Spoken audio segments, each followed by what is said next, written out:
Warahmatullahi dirahmati Allah.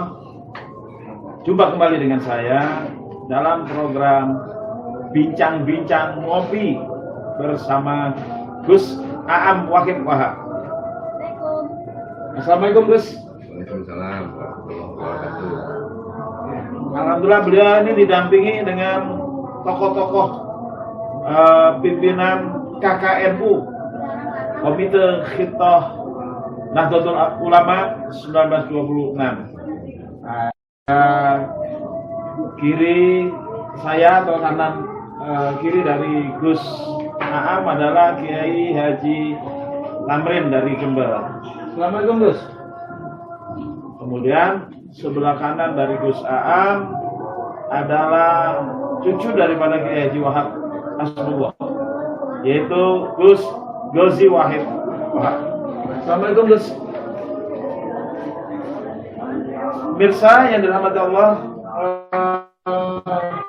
bersama tokoh-tokoh ini insya Allah kita akan melakukan refleksi resolusi jihad 22 Oktober yang di masa lalu telah melahirkan gerakan jihad umat Islam se-Indonesia, wabil khusus se-Jawa,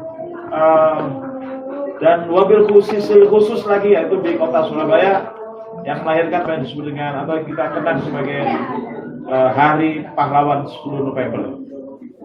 Nah, kita ingin nih dari tokoh KKNU dan zuriat daripada pendiri Nahdlatul Ulama untuk bisa memberikan ya refleksi pada kita. Ya, saya mau tanya dulu nih. Apa yang dimaksud dengan resolusi jihad? Mungkin dari Kiai Gozi, silakan. Saya tahun 45 belum lahir.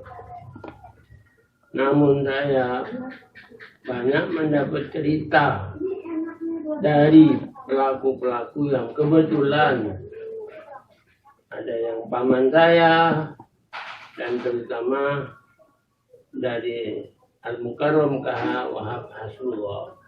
Kakek itu ya Gus ya? Ya. Alhamdulillah begitulah. Beliau menyampaikan kepada saya pada waktu bincang-bincang, kalau saya lagi tanya, bahwa resolusi jihad itu sebetulnya sebuah kemauan yang lahir dari kondisi terjajahnya bangsa Indonesia yang bertahun-tahun. Para ulama ini jauh sebelum kemerdekaan itu sudah merasakan. Dan oleh karena itu Al-Mukarram Kiai Wahab Hasbullah menciptakan sebuah lagu yang dinamik, yaitu lagu Yalal Waton, Yalal Waton, Yalal Waton. Sebuah kerinduan dari para ulama atas kemerdekaan Indonesia. Beliau nyanyikan itu sebelum ada kata Indonesia dilahirkan. Dan itu beliau kumandangkan dari tanah suci Mekah.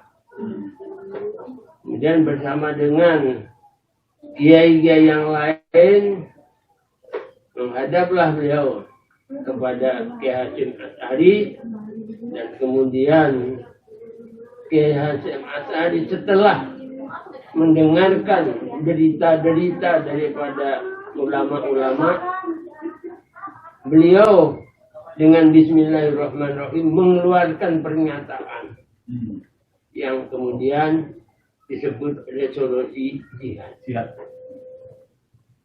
Resolusi jihad adalah jalan keluar untuk menetapkan, mempertahankan kemerdekaan yang telah diproklamasikan. Jadi bukan sesuatu yang baru, tapi itu adalah sebuah pernyataan yang sudah terpendam lama. Yang menghadap antara lain Kiai Wahab, ada Kiai Bisri, ada Kiai Maskur, kemudian ada beberapa kiai di daerah Surabaya yang memang merasakan benar tekanan-tekanan, terutama ketika sekutu akan mendarat di Surabaya yang diikuti oleh Belanda. Nikah. Mereka ini ya akan menancapkan kembali, tapi yang dikemukakan akan menangkapi orang Jepang. Tapi kenyataannya Jepang itu tanpa ditangkap, ya udah dengan masyarakat menyerahkan diri setelah Hiroshima dibom.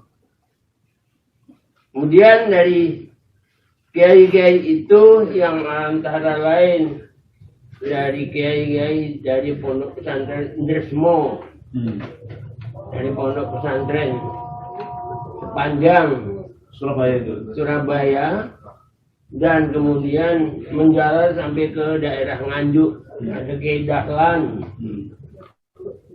Beliau-beliau inilah yang menghadap kepada Hadrat Syekh Kiai Hasyim Asy'ari meminta komando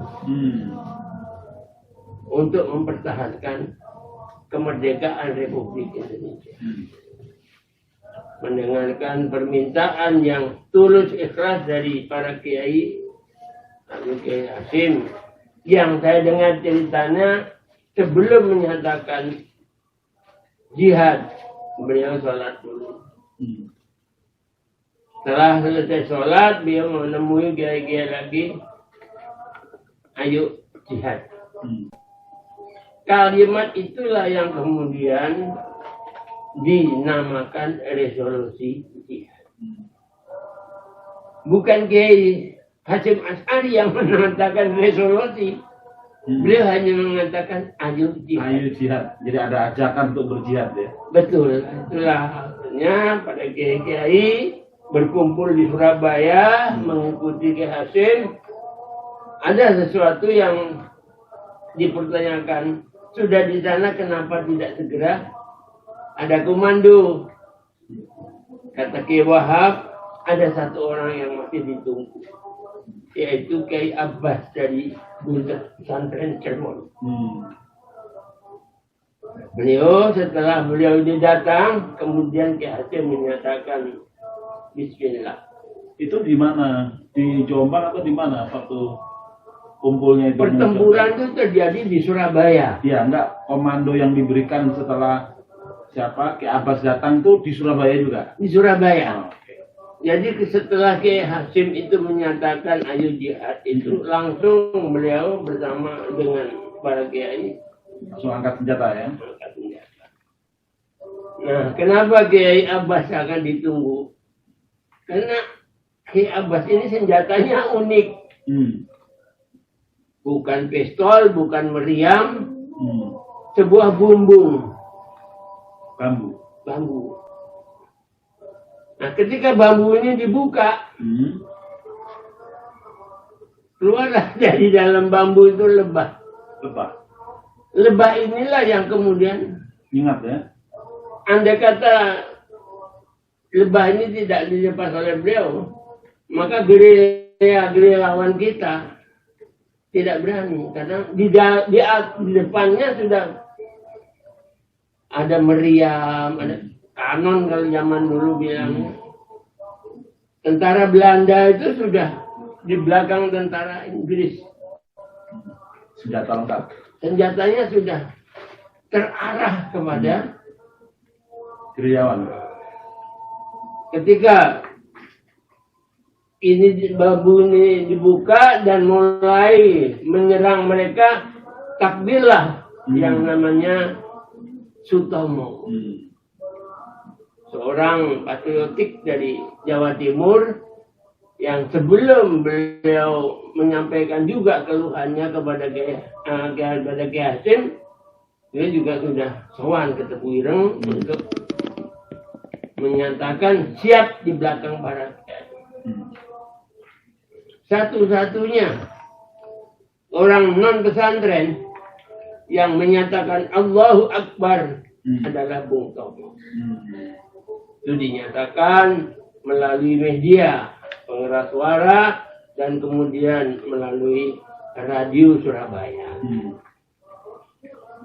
Terjadilah pertempuran itu. Ada Jenderal Malabi yang hilang, ada beberapa jenderal juga dari Belanda yang hilang. Hilangnya jenderal inilah yang mengakhiri pertempuran Surabaya. Karena tidak ada komando lagi. Nah, peristiwa itulah yang kemudian diabadikan menjadi peringatan Hari Pahlawan 10 November. Dan terjadinya peristiwa itu antara di Jembatan Merah. Kenapa dikatakan Jembatan Merah? Karena di sana terjadi banyak pembunuhan. Pertumpahan darah. Dari sana kemudian didesak pasukan Inggris, didesak, dan di Jembatan Merah itulah Jenderal Malabi hilang. Didesak sampai ke tepi laut lagi.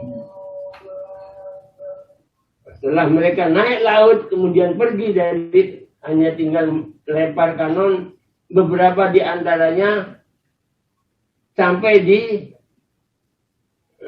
Pesarian Ampel, tapi alhamdulillah tidak meledak. Dan beberapa daerah yang ada yang meledak, ada yang tidak meledak.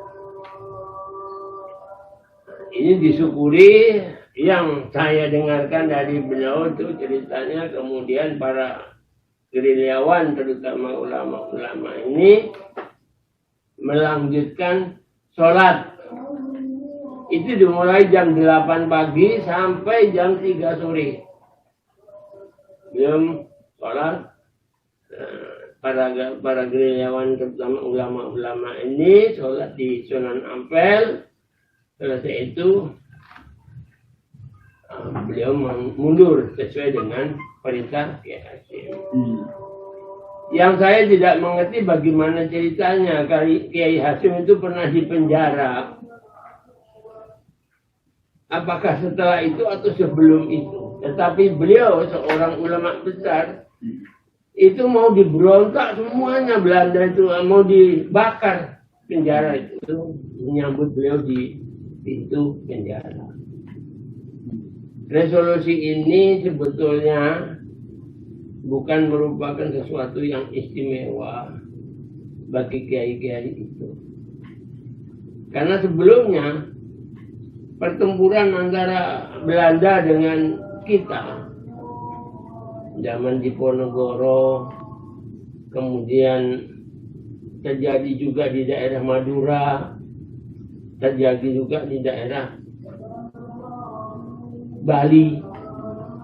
Sampai di sana ada semacam pedoman yang mati atau ini yang saya ketahui dari cerita beliau-beliau sesepuh. Dan sesungguhnya peristiwa ini sudah dicetak dalam buku dan beberapa versi. Hanya sayang sejarah itu dalam pelajaran di akhir-akhir ini dihilangkan dari pelajaran di sekolahan-sekolahan, sehingga banyak remaja kita yang tidak mengerti. Ngertinya hanya peringatan Hari Pahlawan. Tapi apa materinya? Banyak yang tidak mengerti. Nah, ini kewajiban kita meneruskan semangat itu, karena sekarang ini Indonesia juga dalam kondisi akan dijajah, baik ekonomi maupun kedaulatan daripada rakyat Indonesia. Para ulama khususnya sesungguhnya juga sudah merasakan. Dibuktikan dengan banyaknya halakoh-halakoh, banyaknya istighosah. Halakoh membahas masalah kondisional, istighosah merupakan bagian terpenting dari perjuangan memohon kepada Allah bangsa ini dilindungi seterusnya. Ini adalah bagian daripada melanjutkan Ya. Kalau tadi ditanyai bagaimana dengan resolusi jihad, suasananya walaupun tidak sama, tetapi secara spiritual sama. Secara spiritual bahwa Indonesia akan kembali dijajah itu sudah dirasakan. Mungkin para kiai ulama karena kewajibannya di pondok itu hanya mendengar keluhan-keluhan dari rakyat yang sekarang ini makan pun sulit, pekerjaan tidak ada, kekayaan sudah mulai satu persatu daerah itu dirampas. Ini sama. Oleh karena itu, kalau dalam wawancara ini refleksi tentang Resolusi jihad. resolusi jihad adalah tepat.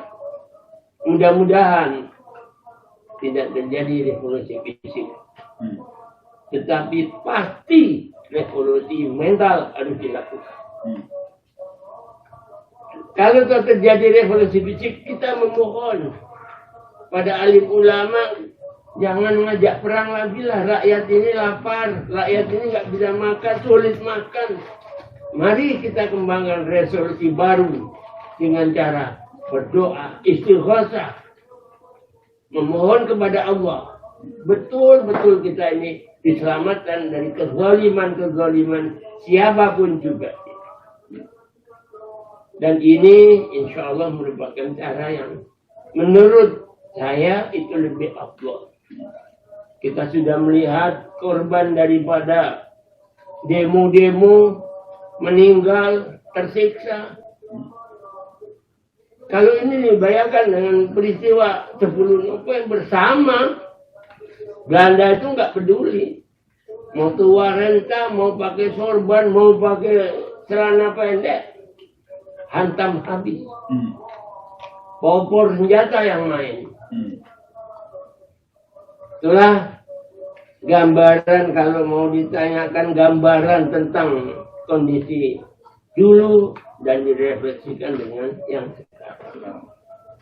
Mudah-mudahan kiai-kiai, ulama-ulama bangsa Indonesia ini bersatu secara keagamaan, secara ketuhanan yang Maha Esa, memohon kepadanya, selamatkanlah bangsa ini dari ketertindasan ekonomi, ketertindasan hukum dan kedaulatan. Saya kira itu yang bisa saya sampaikan.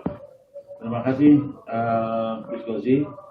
Mungkin ada tambahan dari Kiai Tamrin tentang refleksi untuk hari ini ya. Tadi sudah sempat disinggung oleh Gus Gozi bahwa kondisi hari ini Indonesia atau rakyat Indonesia yang mayoritas Muslim ini sepertinya itu akan terjajah lagi.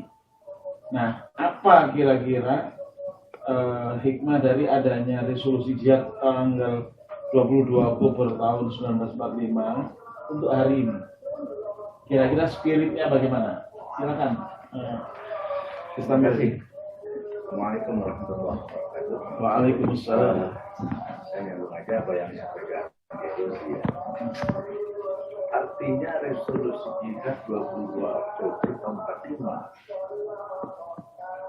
yang disampaikan Syekh Kiai Hasyim Asy'ari itu melawan kezaliman, melawan penindasan, melawan ketidakadilan. Yang ketiga itu dipertontonkan ketidakadilan oleh kezaliman oleh Belanda dan Inggris. Yang kita refleksikan adalah kebetulan lalu itu yang tidak adil, yang zalim adalah Inggris. Tapi jangan lupa bahwa suatu saat kezaliman, kemunafikan, ketidakadilan itu juga akan dilakukan pihak lain. Kan gitu. Yang berkuasa, yang punya kekuatan. Kita tidak lupa sejarah contoh dari resolusi ya itu tetap kita ukur bagaimana Dr. Syekh Hasyim Asy'ari hal itu menolak keadilan, ketidakbenaran dan sebagainya, anak Nahdlatul Ulama. Kumpulinlah para kiai, dia bicara. Dia berdosa kepada Allah. Allah turunkan solusi. Dimunculkannya si Sutomo.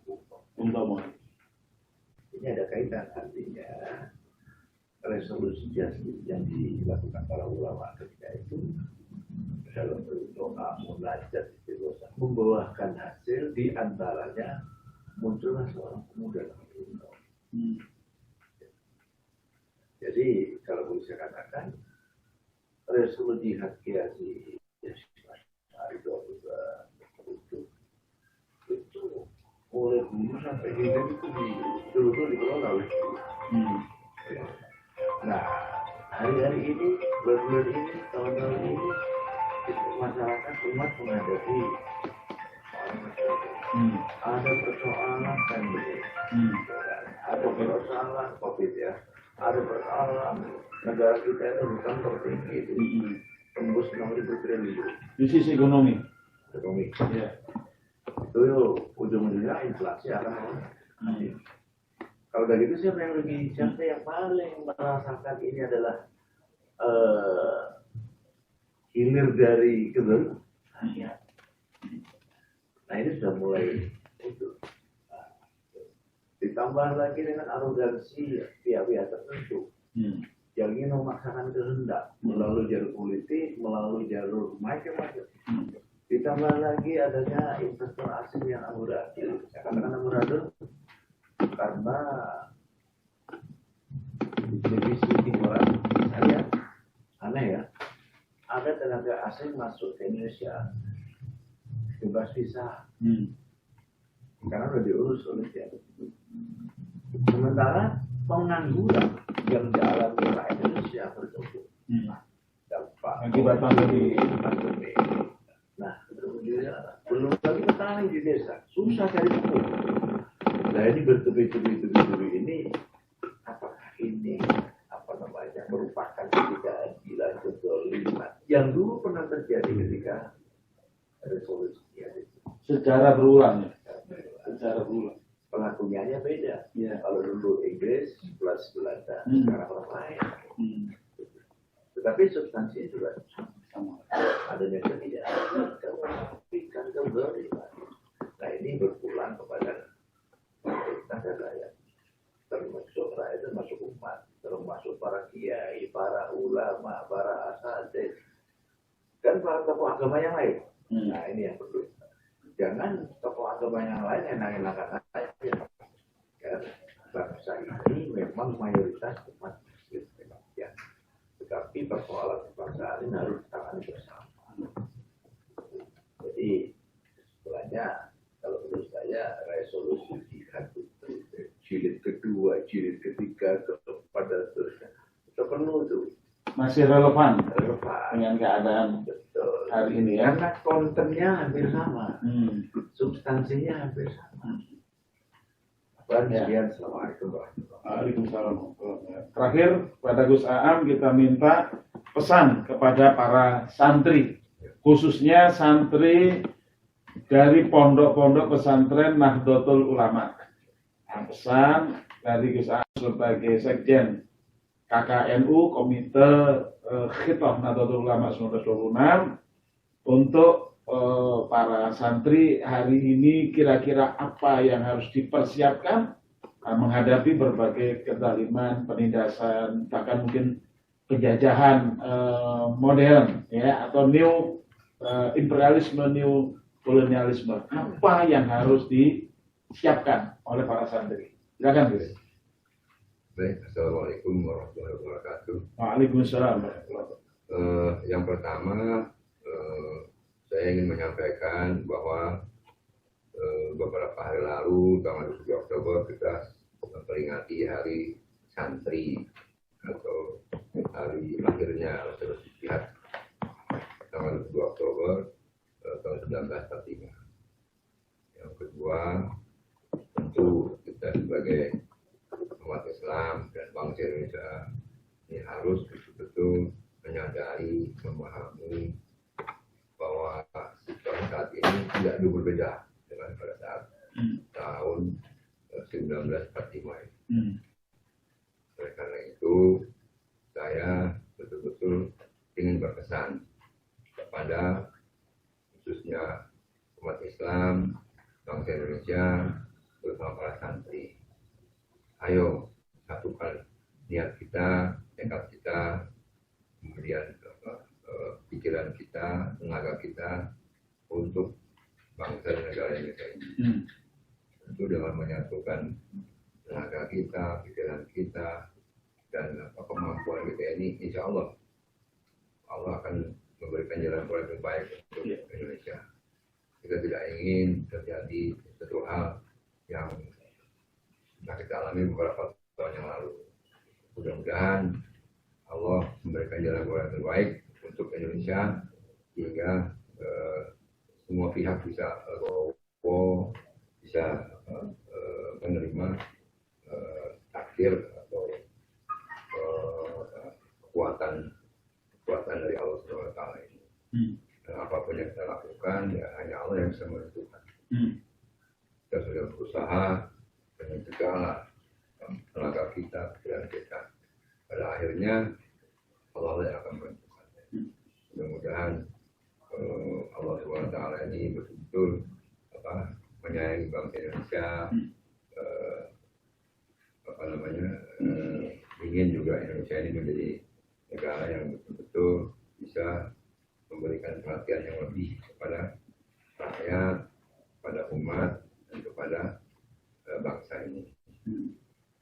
Saya sekali lagi, ayo khususnya para santri, kita satukan tekad kita, satukan niat kita, satukan pikiran kita untuk semata-mata untuk bangsa.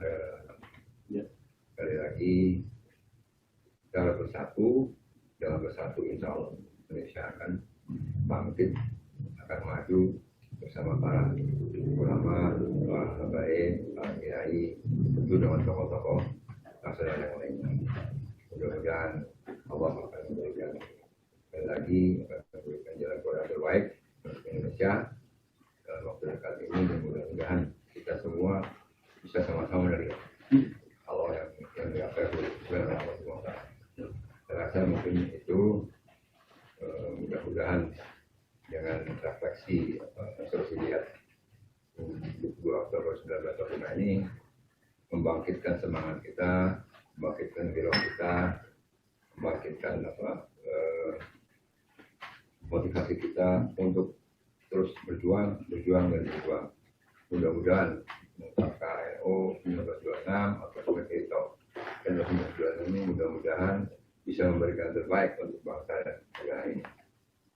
Dan terakhir, mudah-mudahan Komite NO 1926 ini bisa berbuat yang terbaik untuk bangsa, negara, dan bangsa Indonesia.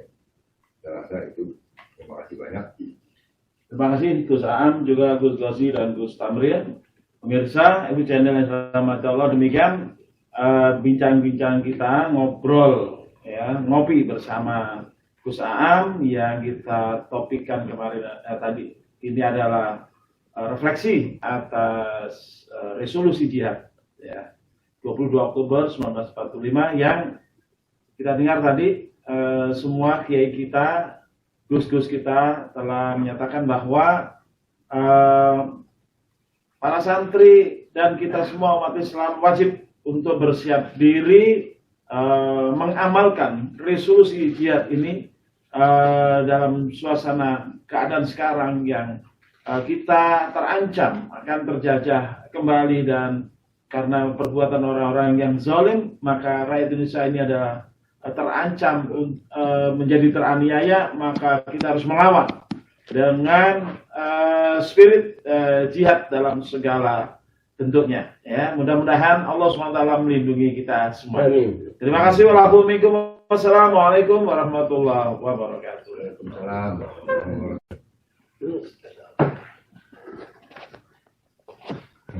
Jazakumullah. Banyak juga yang resolusi jihad.